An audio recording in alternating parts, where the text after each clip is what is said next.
When we're studying the Earth's crust, we often make measurements of features at the Earth's surface, but we're interested in how those features continue down inside the opaque Earth where we can't see them. And we're interested sometimes to calculate the angles between the different kinds of structures that we see. These are spectacular images of structures in Wyoming in the United States, seen in Google Earth imagery, but we often take measurements on the ground when we're doing structural geology in outcrops like these beautiful folds exposed in Nova Scotia in Canada. In recording the geometries of structures, we often find ourselves wanting to figure out the angle between two structures. Those structures could be two lines in 3D space. Here I have a pen and my Apple Pencil, and I have them arranged so that each one has a different trend and a different plunge, and I wonder what is the angle between those two. Well, we could try and measure it with a protractor, but getting the protractor into the right orientation in 3 dimensions is quite a challenge, and if we're dealing with a real rock outcrop, that may be impossible. A similar problem involves planes. So here's my field notebook. If I open it up, the two covers are planes with different strike and depth, and they may have any orientation in 3D space. So if I want to find the angle between these two planes, once again, with my notebook, I could maybe put a protractor on the end here and measure the angle. But on a real rock outcrop, we probably don't have this surface. So we have to find another way to do it. So the way we have adopted is to use something called a stereographic projection. To show how we do this, I'm going to make a sketch on my iPad. And first I'm going to draw a big field.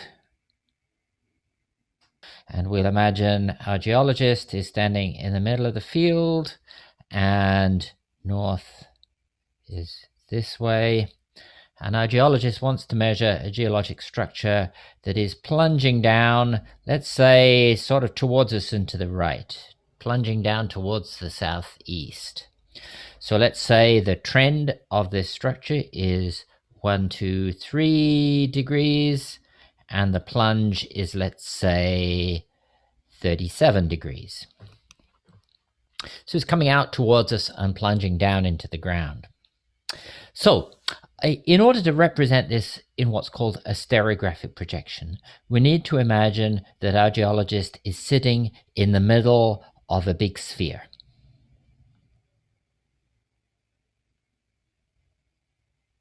Like a giant bubble.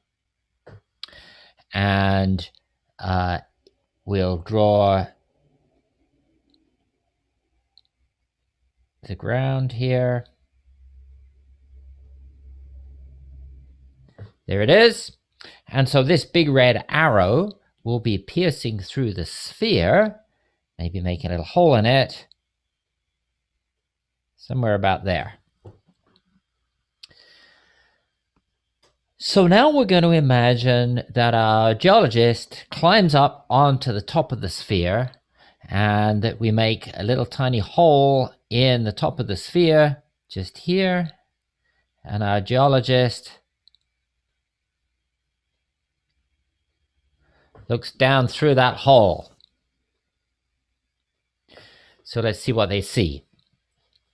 So when we're looking down through that hole, we're going to see a big green circle, which is, if you like, the equator of our sphere.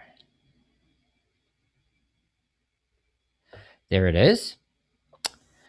And we're going to see that red arrow, and it's going to start in the center of our circle, and it's going to head down this way, 123 degrees from north. Actually, let's bring it around a little bit, and it's going to go out through the sphere about there, and then down here it will head on further down into the ground.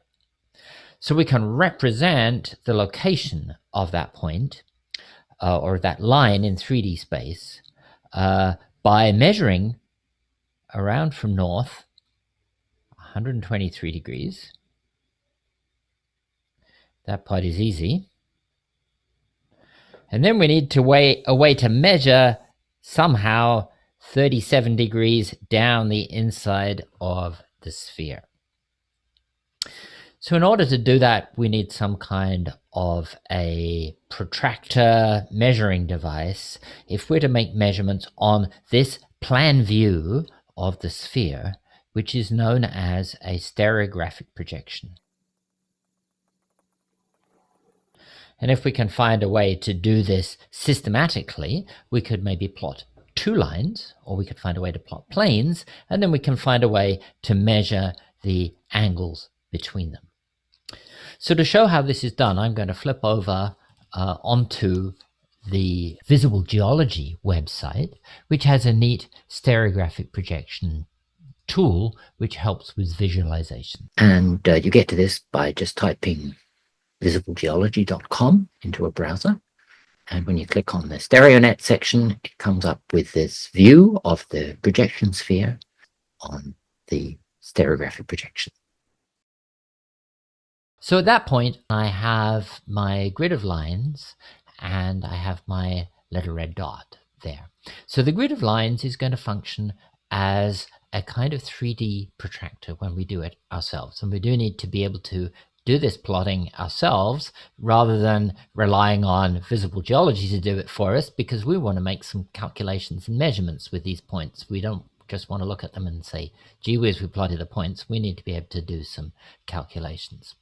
So the traditional way to do these calculations was using a sheet of paper with a grid of lines similar to the one that you saw in Visible Geology. So I'm going to flip over now onto the visual presenter, and here you can see what we call a stereographic net, and this is the chart that we are able to use as a three-dimensional protractor in order to make constructions on the stereographic projection.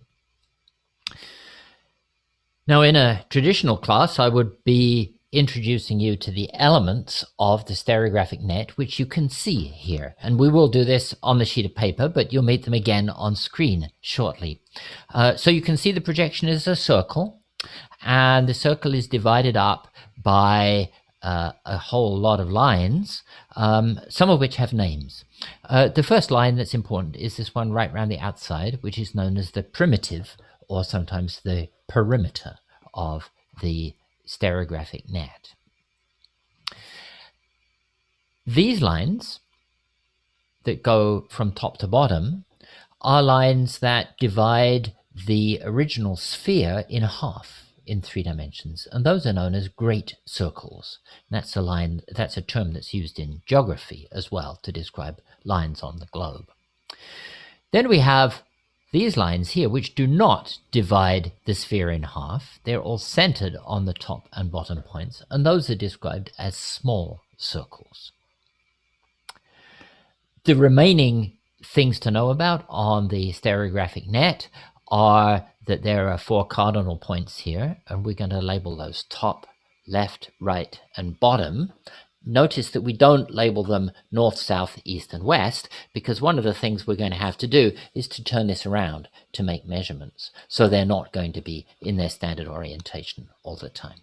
But they are connected to the center of the net by straight lines, and there are 4 of these, or 2 if you like to think of them as diameters. We call them the 4 straight radii that go out to the top, left, right, and bottom. So you may be wondering what this is for. So in the traditional method, which I'm happy to show people, we would put our thumbtack through the middle of our net, and we would put a sheet of tracing paper over the top, make a little hole in the center, and then we would do our constructions on a sheet of paper sitting on top of the net, using it underneath as our measuring device. That sometimes gets a little confusing, and one of the challenges for beginners using the stereographic projection is that we're always moving around the tracing paper, which is our real-world projection, and keeping our measuring device still because it's underneath and it's difficult to turn, whereas in the real world, we would ideally do it the other way around. The real world stays still while we move our measuring devices around. Turns out that if we do it digitally, we can avoid that problem and make the process easier. To carry out these operations on a computer screen, we're going to use a scalable vector graphics file that is .svg. And if we double-click this file, it should open the program Inkscape. So Inkscape is an open source, free vector graphics software, and it's great for constructing diagrams. Works the same way as much more expensive programs like CorelDRAW, Adobe Illustrator, but has the advantage of no cost. And in this program, we've created a wolf net, which is the grid of lines that we need to measure things on a stereographic projection. And one useful thing in Inkscape is to make sure that this palette here, layers and objects, is showing, and then you can see all of the different objects that are contained within the document that you're working on. If that's not showing up, you can get it from this layer menu here, and that will make it appear. So we can select the different objects in our diagram, and one of those objects is down here. It's called the wolf group. And when the object is selected, you'll see these little handles appear at the corners, and we can change those handles by clicking a second time on the object. And then we get what's called a rotation handle here, and if we drag this, we can turn the net around.